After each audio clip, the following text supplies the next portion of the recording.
Hey everyone, this is Steve from GamersNexus.net, and today we're looking at NZXT's new H630 Silent Series enclosure, which is priced at around $150 MSRP and is still brand new.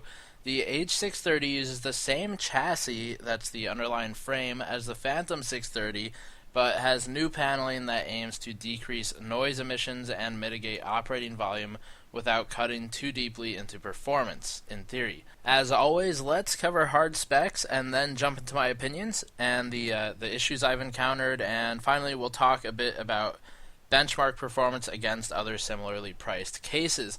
So specs first, the H630 is a damn big case. It measures in at around 9.6 inches wide by 21.5 tall by 22.3 deep, and it's really heavy. I don't have the exact number in front of me, but it's easily 30 pounds.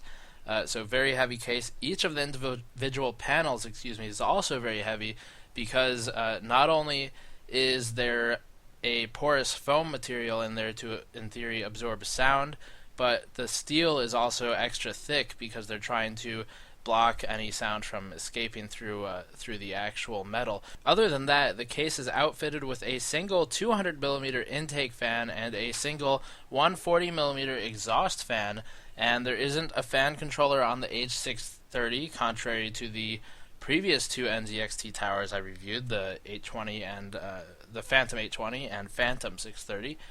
But there is a fan hub on the rear side of the board, similar to the Switch 810. So that is there if you do have a ton of fans and would rather manage through that pathway than use the motherboard connections. The system has room for up to two 240mm, 280mm, or massive 360mm radiators in the front and or top positions, and 360 you'll mostly find for open loops if you're not familiar with that one. Alternatively, it can be outfitted with an additional front 200mm fan and up to two top 200mm fans and two bottom 140mm fans with variations of 140 and 120 in between all of those. The drive cages are completely modular and can be removed if unused, theoretically freeing up your intake channels. And if you do want to remove all those drive cages, there are also two rear side SSD sleds. So that's identical, again, to what's found on the Phantom 630. Cable management space is abundant with 27mm of, or actually it might be, no, I think it is 27mm. It's somewhere around there. It's between 27 and 36mm of room on the rear side of the case for cable routing. So that's very easy to fit a 24-pin power connector with stacked PCIe connectors, for instance. Very easy to do. The H630, like the P630, has got the same cutouts riddling the entire chassis, making for plenty of pathways to more easily conceal your cables. And it's got rubber grommets on almost all of them. You can basically, there are cutouts available for ATX boards, for micro ATX boards, and then you can basically route all of your I/O cables and power cables through whatever channel you want to. So all that's very cool for cable management enthusiasts. Other than that stuff, what makes the 630 unique, right? Because the Phantom 630 has all of these things for the most part. So what makes the H630 unique?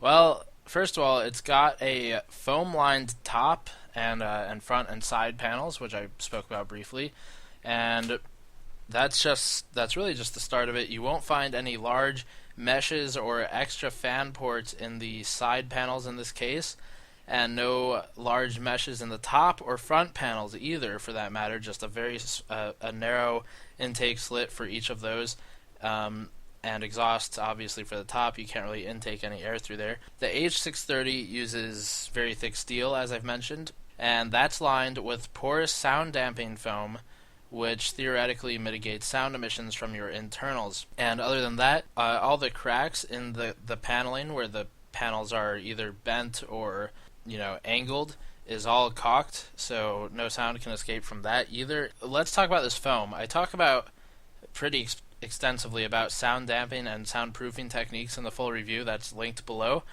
but I'll go over it briefly here as well.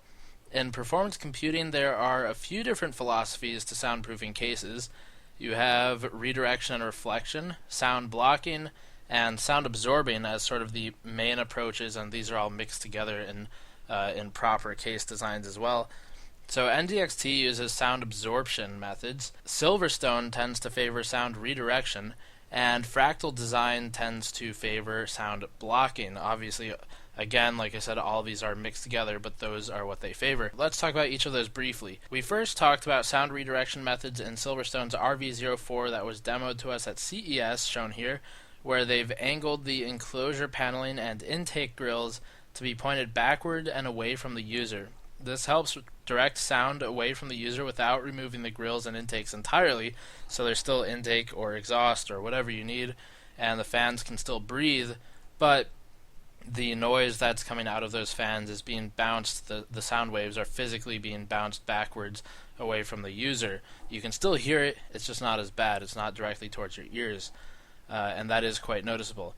On the other front, we have Fractal, who, as I said, they tend to block noise rather than absorb its echo. They still use reflection techniques to whittle down the sound energy. So, for instance, the Define XL case has a top-mounted fan that's angled slightly toward the rear of the case, if you've noticed, and this helps reflect the returning sound waves toward the rear and away again from the user. And then we have NZXT, who's focusing on sound absorption by using foam, and Silverstone and Fractal also use foam.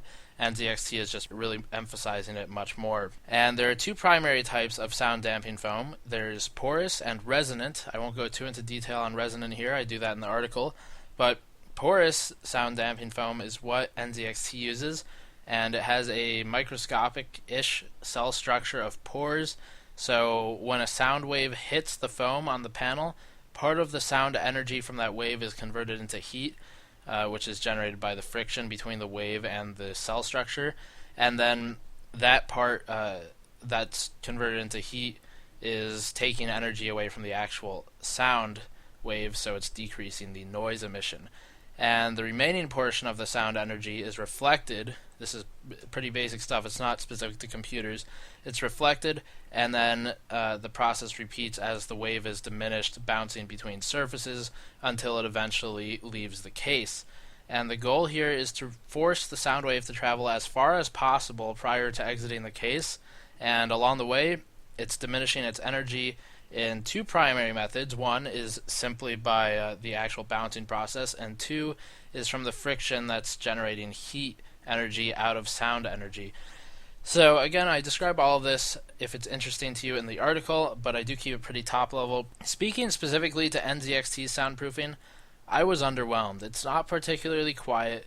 It's nothing like, the Define R4 is kind of a cheaper case, so you can't hold it to the same degree as the H630 or Define XL, but it's nothing like the Define XL in terms of actual innovation, and it's not really like Nzxt products either, not that they're available in the US, but still a good comparison. Other than the soundproofing not being really that exciting, the performance is not exciting at all either on the H630. There's no doubt that the H630 is quieter than the Phantom 630 on high settings, but by sticking high RPM performance fans on the H630 without including some sort of fan controller, we end up with a system that's ultimately louder than a voltage-regulated fan array, where you can decrease voltages to lower the RPMs and thus lower the noise emission. With quiet cases, you make a sacrifice, right? You have to sacrifice something somewhere. And in the case of quiet cooling, that's going to be performance. You don't have to sacrifice all of your performance to get some level of silence, and you don't have to sacrifice all your silence to get some level of performance. Normally, the way this is done is by using fan controllers in conjunction with all of these wave deflection and absorption techniques, so that you can keep fans at lower speeds when it's not important to have performance, and you put them at higher speeds when it's important to have performance, like when you're gaming and you have a headset on so you don't care as much about the noise. So just some stuff to think about there. As far as NZXT, again, not very impressive, but let's move on to cooling performance. First of all, I had very strange results when testing the H630 with additional fans in the additional fan ports. I tried to test cases with some of the optional fans populated, so I can tell you guys what the optimal configuration is, but I saw almost no noteworthy improvement with the H630 and that's talked about in great depth in the review below because it was very strange. So click on that for that information. However, I can show you the case versus case benchmarks. So here we're looking at the CPU bench for the H630 against all of our other cases. We recently, of course, reviewed the Silverstone RVO2. That's up at the top. Phantom 630 and 820 are both in there as well, and the 630, H630 rather, is slightly below the P630, which makes sense. In the H630, our overclocked 3570K performed at 16.7C when idle and 57C under load, and that's decidedly unimpressive, but not really scary yet either. Especially compared against the RVO2, which I just benched, it's not all that impressive. There's really no other way to say it. Even similarly unimpressive is the GPU performance, where the H630 falls to the very bottom of the chart at 53.1C, even though the 7C idle is quite good actually. The load temperature is just not all that great.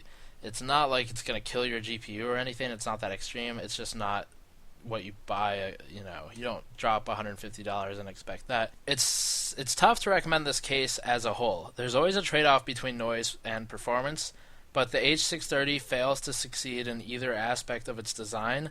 It's not bad. It's just not. It's not making any waves. It's just not blowing a hole in the industry, and that makes it tough to recommend. It's absolutely not a bad case. Don't let me give you that impression. It's not the silent enclosure we were hoping for. Its performance leaves a ton to be desired, but other than that, it has good build quality. It has good ease of installation features. It has good paneling. It's not prohibitively loud or warm. It's just not awesome in terms of silence or being cool. And that said, it's tough to make alternative recommendations as well because this price point is sort of unique. NZXT is onto something, and there just aren't a lot of good, quiet cases at the $150 and up price point. You start hitting some of the Leon Lee stuff, but that's a completely different ballgame. On the low end, you've got the Define R4 that's around $100. That's geared more toward mid-range systems and won't be as effective for high-end machines. The same is true for BitPhoenix's Ghost. If you're building a mid-range system, look into those. Then you've got Nzxt stuff, if it ever comes to the US, and that's sort of the $130 range, though no way of telling what MSRP will really be. And as far as $150 and up, I don't know a whole lot of cases off the top of my head. I'm sure some of you do. Please post those in the comments below for others. All around, it's just an awkward situation for a case. The price point is good. The features are good. The enthusiast class focus is good. NZXT just has to figure out how to deliver more on either the silence or the performance fronts. And that's where I'm going to leave this. So if you're interested in the case, don't let me stop you from buying it. It's nothing catastrophically broken, just not what we were hoping for. And I will see you all next time. Peace.